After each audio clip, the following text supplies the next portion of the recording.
Good evening, everybody. It's week 18. It's 8 o'clock-ish in the evening. Well, the Elland Craft and Tap for yet more old school D&D chat.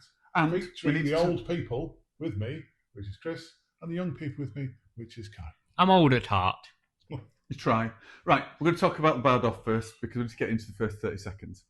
So, 13th of August, 7 p.m. at the Elland Craft and Tap. We're having the Bard Off. We are encouraging American voice actors and bards across the world to come along and play a musical instrument and take part. I wait with anticipation. Thank you. Please pass us a comment if you're going to come or what your thoughts are about the Bard Off.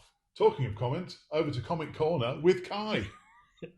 Yes, we have our first proper comment. Not from a member of the team. It's from Raymond. S5Q. Yeah, 6 days ago, so just after his last video came out, saying they're from San Francisco in the USA, which is excellent to see that we do indeed have an international audience, as I said, and they basically just saying they really liked the video. And they talked about the motto on your family sword. Yes, motto on Hirosho's family sword. Which was recovered last week. Yes. Unlike the Bear's magic pike. Yeah, but he spelt honour wrong. Yes. There's no right or wrong here. I'm just saying. We're not that sort of culture. Speak how you wish. Write in any language you wish in the comments. Please just comment. Yes. We'd love to know where you are watching from. See if we can get more continents ticked off. And if you comment, we'll mention your comment online. Yes. And we'll answer any questions you've got. Absolutely.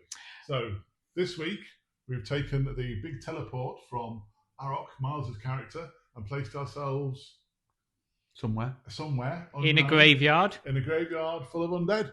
Yeah, it's a foggy graveyard full of zombies, so I'm getting definite Silent Hill vibes. And you've got fog, lingering death, the undead, and most people have got their own grave. Yeah. Which is very thoughtful. I like a monster that prepares ahead, digs the character's grave, makes them a nice tombstone, gives them a name.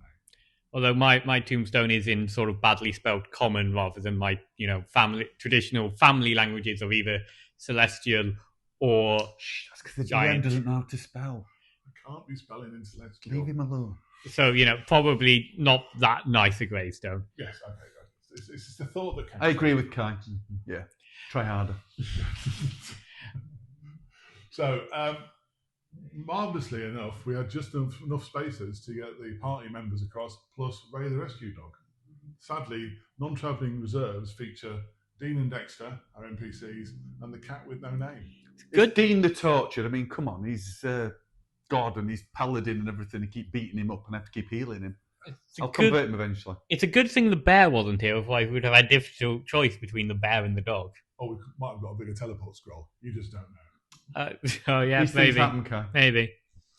Yeah, magic's magic. Mm-hmm. Yes. Someone commented that the DM might have just produced a teleport scroll to avoid any awkward travelling periods where the party could wander off and start hurting themselves. I actually think you're still cheesed off about that Wizard Tower incident when we walked off and left it and you were really excited, and I think that's this again that you brought back because we wandered off in the opposite direction. I have a solid gold piece that says it's not a Wizard's Tower. I bet there's Wizard's Tower. I'm absolutely convinced there's Wizard Tower in this fog and you're hiding it just to get back at the fog. Yeah. So, any other comments, please let us know. The search for the Wizard Tower from 19 weeks ago continues. They still haven't found it yet. Will Dennis appear?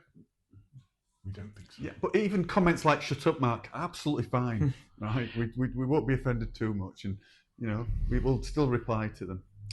Talking back to the very beginning of this podcast, you say it's old school D&D. Speaking of old school, my other D&D group was discussing earlier this week switching from 5th edition to Pathfinder, which is the more old school version. Have either of you ever played Pathfinder? I've not played it, but the cameraman has. I'm a years and years ago. Would you like to give your group a big up? Yeah, we play on Tuesdays in a pub in Halifax. It's nice. Do you have a name?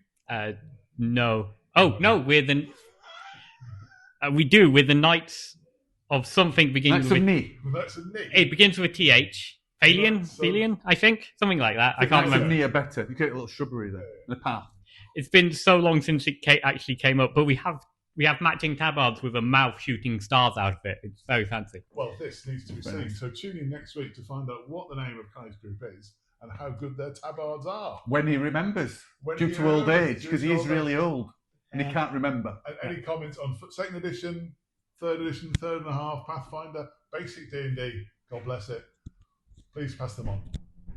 Yeah, the game that needed 3 other games to actually play. Gary Gygax was a clever man, but he had things to work out. I mean, it was fundamentally a mod.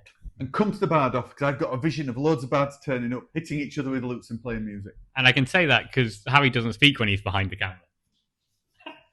Right, we'll see you all next week. Carry on playing.